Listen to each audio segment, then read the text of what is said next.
and welcome to Your Coaching Journey, a podcast for doctors about coaching. Whether you're a coaching doctor, a doctor who is learning to coach, or a doctor who'd like to build coaching into your professional life, then this is the podcast for you. Hi, I'm Helen Leathers, and with me today is my business partner and co-host, Tom Dillon. Good morning, Tom. Good morning, Helen. How are you? I'm very well. How are you? I'm very well, thank you very much. Good. Are you looking forward to today's chat? I am looking forward to it. What are we talking about today, Helen? Today we're going to be talking about something that quite often our coaching doctors have already come across before they join our transformational coaching diploma, and that is the Egan skilled helper model. Yes, although I think they've probably only come across it if they've been involved in mentor training. Yes. I think that seems to be where it pops up in the NHS. Yeah. And we've talked a little bit about mentoring before and how it's different to coaching. That was in episode 13, when we asked, is it ever okay to mentor during a coaching session? Yeah, and I think whilst coaching and mentoring are different, if you're contracting to coach someone, then I think you need to stick to coaching and not veer off into a mentoring space. Mm-hmm. I think if you are putting yourself forward as a mentor, I think coaching skills are really helpful to help someone think about their own problems and their own situation. But I think you have to expect to give of yourself, of your wisdom and experience in the mentoring room, because that's what people might expect. Absolutely. If they've been told they're going to get some mentoring. When I first encountered mentoring, it was within a university setting, and people generally had mentors to help them get a leg up. Yeah. It was like, who can you find as a mentor that's going to be an advocate for you, that's going to push you forward, that's going to open some doors for you? Introduce you to the right people. Yeah. That was what you had as a mentor. So it was definitely in order for you to progress within the business, which I don't think within the NHS setting that is quite, it's more of a, how can we help you? And picking someone more senior, more experienced, who's perhaps knows the ropes and can give you a bit of a steer. They might still open some doors, but I think it is more about offering advice and guidance. And I think if you are being asked to be a mentor for someone, that's what they're going to expect. Yeah. So great to have some coaching skills. If you are in that mentoring world, do get some coaching training. It's important, but do expect to have to give advice at times. Yes. But what's really interesting is that the Egan skilled helper model, when you look at it, it's really a coaching model. Yeah. There isn't a model for mentoring. No, because it's about giving advice. Yeah. So that's why I thought we'd look at it, the Egan skilled helper model, because it is a coaching model. Good. So I've been doing a little exploration on this, on Egan's skilled helper model, and it actually comes from the therapeutic space. Yeah, and as most sort of coaching models do, really, they all have their origins in having those therapeutic conversations, those helping conversations. So it was developed within the solution-focused counselling, actually. Yeah, and I think, well, as we'll see as we explore it, it has elements of the solution-focused approach within it. So yeah. So a chap called Gerard Egan in the mid-70s, who was a psychologist and Professor Emeritus at I don't know how you pronounce this, Loyola University in Chicago. That sounded good to me. And he's still with us. He's 95 years old. Yeah. And his aim with this model was to help counselling clients develop problem-solving abilities and opportunity development strategies. But it's coming from them. It does, yeah. It all sounds very coachy. Yeah, absolutely. So let's explore the different elements of the model then. Yes. So firstly, the philosophy behind the model is one of active listening, which we like. Yep. That's a good start. And there was a number of things that he put into that active listening category. So he talked about attentiveness, paying close attention to verbal content and non-verbal cues. Empathy, trying to understand the client's perspective from their view. Genuineness, being authentic and transparent in the helping relationship. We've got respect, valuing the client's autonomy and potential. A non-judgmental attitude, paraphrasing and summarising, and reflecting feelings, so acknowledging and asking about the client's emotions to help them get some more perspective on their situation. Sound familiar? Yeah, again, it's all very coachable, but it's also very person-centered. Yes. So I think, he has borrowed a lot from Carl Rogers' work. So I don't think there's anything in there that Carl Rogers wouldn't have been advocating as part of the person-centered approach. It's all there, really. Yeah, absolutely. So I'm sure that in Gerard Egan's teachings, he would have acknowledged Carl Rogers and said that he was, as much as he was a solution-focused therapist, then I would imagine he was very heavily influenced by Carl Rogers. Yeah, absolutely. And what this made me laugh. So see what you think about this. He said that in order to ensure you're conveying to your client that you are actively listening, he's created this little acronym called SOLAR. Okay. S is to sit squarely on to the client. On the client? No, on to the client. Squarely on. Like face to face. Yes. Yeah. No. Moving swiftly on. To have an open posture, so avoid crossing arms and legs. To lean slightly in towards the client. Yeah. Maintain eye contact, but without staring. Yeah. And to relax, which helps the client to relax. Okay. Good. But you said the acronym was SOLAR. Yes, so S is sit squarely. Oh, no, sorry. It was just the spelling of solar. Oh, E-R. Yeah. S-O. It's not a word, is it? No, it's not. It's very confusing. I was waiting for the A. Oh, yeah. No, sit squarely, open posture, lean slightly, eye contact and relax. Good. And then people will know you're listening. Yeah, I think all standard stuff around how you teach people to listen, but reminds me of Celeste Headley. She's a radio host, journalist person who did a TED talk where she was talking about all the things those things that to show that you're listening or show that you're paying attention. Yeah. I should forget all that rubbish. Just pay attention. You don't have to look like you're paying attention if you are actually paying attention. So I think, and I would probably disagree with some of those. So I think sitting squarely onto the client is useful, but they might not want to sit squarely on. Yeah. So I have one particular client who always sits 45 degrees. He's not comfortable sitting square on. And I think particularly for men, it can be quite confrontational. Yeah. If you ever go to a pub and watch men talking, they never stand face to face. They're always at right angles. And even if they sit in a booth, they tend to sit off center. They don't sit facing one another. There will be times when people do it, but generally that's something that men do. So be careful about that. Don't insist that they're sitting square on. Obviously on Zoom you tend to, because that's where the camera is. So. Yeah. So the open posture, I quite often cross my legs.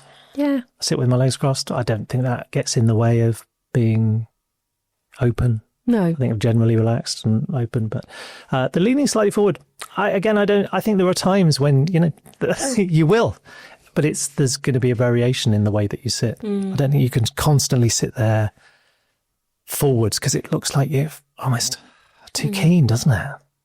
Got to be relaxed. Yes. Yeah.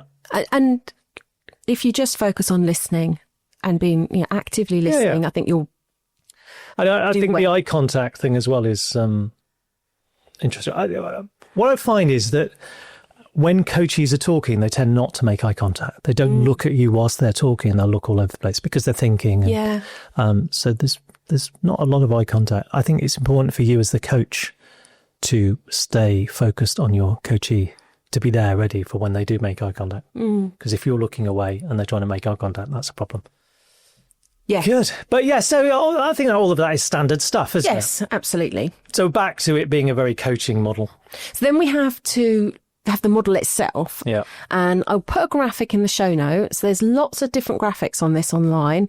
So I found one that was shared in a piece of research around mentoring in the NHS. So I'm hoping it will be familiar to people. They're all very similar, but ever so slightly different in some cases. So the idea is that you can use the Egan Skilled Helper model when helping someone manage problems and develop opportunities. And it's a 3-stage process. It's quite flexible, but it's a 3-stage process. So the first stage is exploring the current picture. Yep. So what's going on? The second stage is the preferred picture. What do you want? Mm-hmm. And the third stage is the way forward, how to achieve what you're looking to achieve. And within each stage, there are 3 stages. So there's 9 steps in total. So what are the 3 stages in each? Okay, so in the first phase, which is the current picture, we're exploring what's going on. What are the real issues that the client needs to focus on? So we ask them to tell their story, help them to find new awareness, new perspectives, discover blind spots, think about their problems, think about unexplored opportunity. And also, and I think this is quite interesting, is to choose the right problems and opportunities to work on. So it's looking at the whole picture, but then honing in and going, where is it we need to focus? Right. So that's quite an interesting part. And in the model, it talks about using open questions, empathy, playing back. So what are the 3 elements then? So the 3 elements lots more in there. Are story, finding new perspectives, and then leverage. Okay. And leverage is where do we focus? Yeah. Okay. And stage 2? So stage 2, we've got the preferred picture. And so what we're looking for there is to help our clients explore their possibilities for their better future, for the future that they want, to choose realistic challenges and things that they want to focus on, and to find the incentives within that so that they can then commit to it. Right. And then in stage 3, we've got what possible actions could they take? What's the best fit strategies for what they want to achieve? And then what's the plan? Let's take all of that and let's make a plan. And I think where the flexibility is, if you look at the visual, is there's some arrows that, it's quite a flow through in the order that we've talked about, but then going back to previous things. So if you're looking at your possible actions, and then you realise, actually, that's not where I want to go, you might change your agenda, you might change where you're going to focus and that kind of thing. So it's quite flexible. And then on that visual, you'll see that the 3 stages are in 3 columns, and underlying that column is an arrow from left to right, and that says action leading to valued outcomes. So the 9 steps all revolve around planning, thinking it through, finding a way forward. But that arrow reminds people that actually taking action to get where you want to be is the important part after all of that thinking. You have to take the action and follow the plan. Which is very solution focused. Yeah. And maybe, for some people, action isn't what's required. Maybe not. Absolutely. I always get a bit twitchy about, right, you've got to do some action, you've got to take some action, off you go. Maybe not. But that action might be thinking, it might be exploring, it might be... Oh, it sounds very action orientated. It is. It's from solution focused, isn't it? So, but I was guys quite encouraged by, we had Chris Ivson at our conference, our online conference, who was talking about his approach, and he's very solution focused. But he's very much in that zone of, okay, they need to do some good thinking and come up with ideas about what they would like tomorrow. But I have no attachment to whether they do it or not. That's up to them. Maybe, maybe not. So I quite like that it's not, right, you've got to take some action. Yeah. They'll do what's right for them. But I think as a coachee, if I was coming to someone like that and I wanted, make a plan, and then he just went, that was whatever. If that was your intention to make a plan, then obviously you would make a plan. Hopefully. You might not take any action, but you'd make a plan. So no, I think it is a very solution-focused model. All of the competencies that they talk about in terms of having the conversation are very person-centered, and the model is very solution-focused. Yeah. But I think that's absolutely fine as it is, isn't it? Yeah. I think like most solution-focused models, it doesn't have any depth to let's explore what's going on for you and the possible psychological, emotional barriers that you're going to face when trying to make this change that you want to make. Yes. Yeah, that's missing, isn't it? Yeah. But if it's a very practical, okay, I want to do this by next Wednesday, it would lend itself well to that. Or, I want to train to run a marathon. Again, could be a very practical, solution-focused way to be. And for a lot of mentoring within the workplace, people aren't going to come potentially with psychological, emotional stuff. If it's a mentoring relationship, they're probably going to stick to more practical, how do I do this? How do I go about getting to this point in my career? So in that way, it's useful. Yeah. To be honest, there's nothing in it that I object to or I have any issue with. It's all good. It's all I like good, it. absolutely. It's unusual for me. I normally have some fault to pick with it. Yeah. But I think it is that very solution-focused. Let's keep everything simple.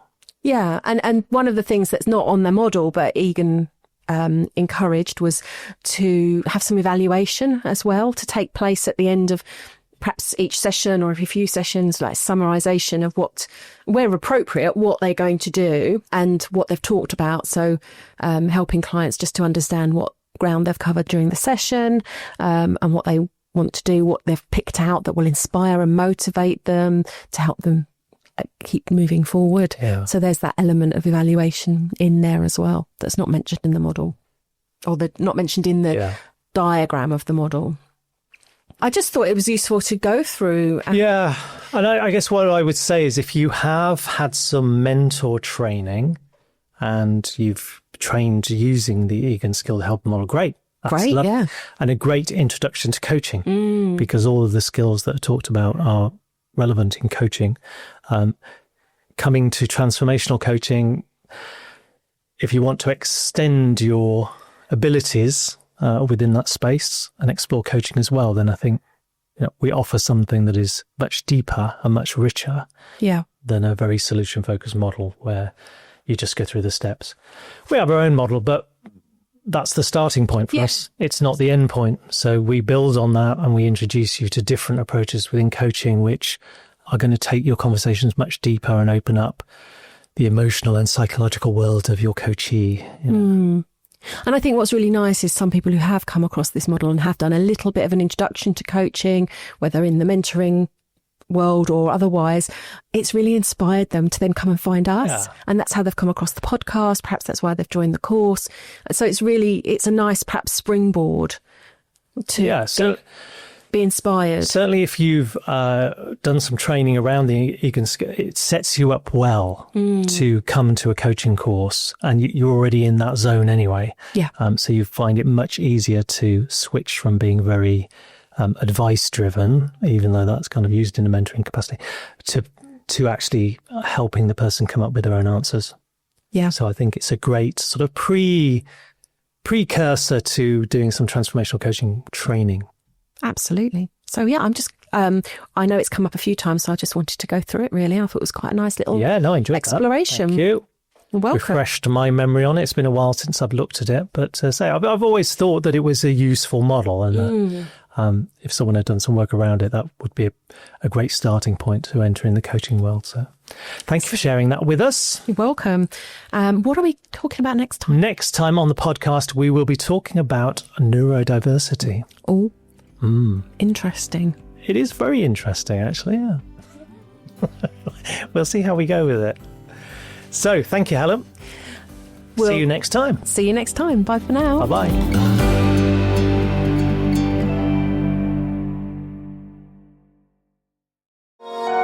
This has been a Monkey Pants Productions podcast.